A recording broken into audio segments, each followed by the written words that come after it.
प्रधानमंत्री नरेंद्र मोदी जी के नेतृत्व की तीसरी बार की सरकार की ये टेक्निकली दूसरी बजट है, लेकिन एक प्रकार से सरकार की फिलोसफी को एक होलिस्टिक तरीके से पहली बार आज आदरणीय वित्त मंत्री जी ने देश के सामने रखा है।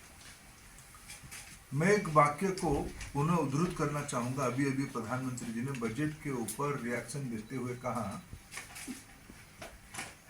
This budget is a force multiplier पर 140 करोड़ लोगों के लिए ये उद्दिष्ट है। ये उनको टारगेट में रखते हुए मैं जब शिक्षा विभाग को देखता हूं,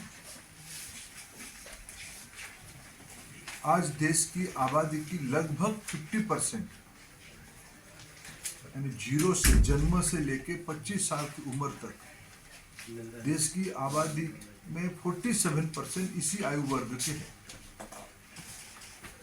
ये बजट 21st सेंचुरी की जो रिक्वायरमेंट है, नवजात शिशु से लेके युवा तक, जिनकी नेतृत्व में विकसित भारत होने वाला है, लक्ष्य विकसित भारत है, और ना केवल 47 टारगेट है, तब तक देश हमारी विकसित हो ही जाएगा। लेकिन मैं व्यक्तिगत रूप में आज बहुत थ्रिल्ड हूँ, बहुत रोमांचित हूँ, बहुत उत्साहित हूँ बजट की जो सैद्धांतिक पक्ष को देखते हुए। इस बार की बजट में relating to young generation of our country, इसकी लाभ सिर्फ 47 तक नहीं है, क्योंकि आज जिन बच्चा, जो बालक, जो बालिका, जो बॉयज एंड गर्ल्स आज जन्म हो रहे हैं, वो 2047 में 22 साल के होंगे। जो आज 5 साल के हैं वो 27 साल के होंगे। जो आज 10 साल के हैं वो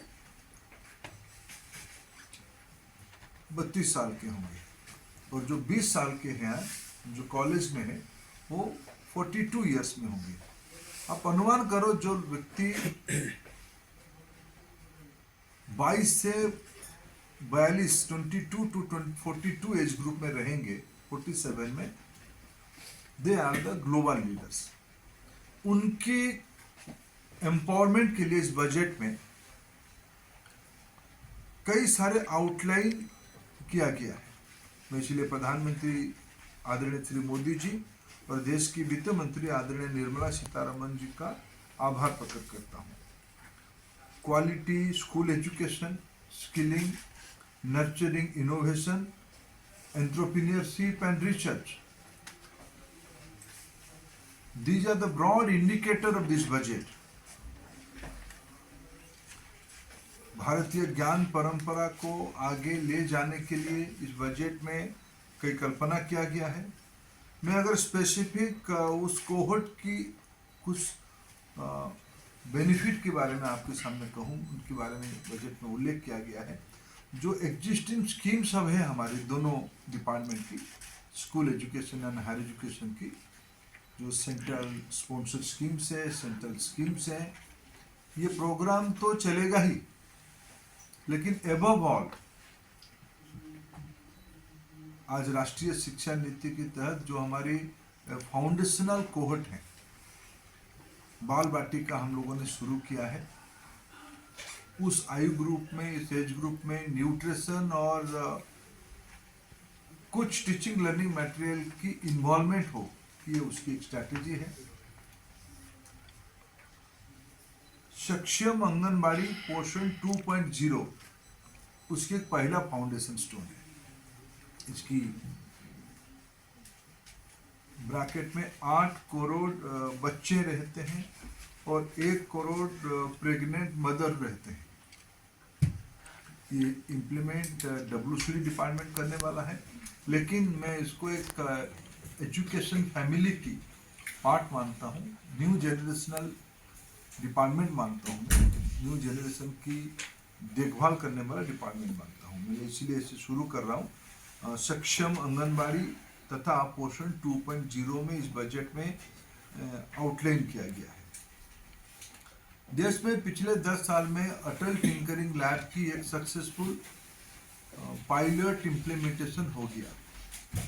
10,000 स्कूल्स में बच्चों के अंदर इनोवेशन, एंटरप्रेन्योरशिप और क्रिटिकल थिंकिंग बढ़े और सरकारी स्कूल में बढ़े, रूरल एरिया में बढ़े, पेरी अर्बन में बढ़े। एक सफलता के साथ वो स्कीम आज इम्प्लीमेंट हो रहा है। उसको एक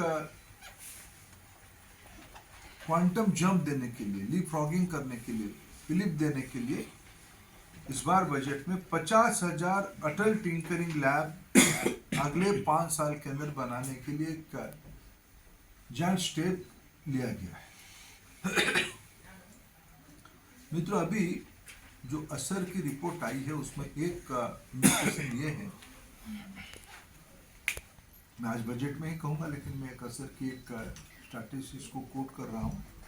66% रूरल स्टूडेंट्स स्मार्टफोन से जुड़े हुए हैं।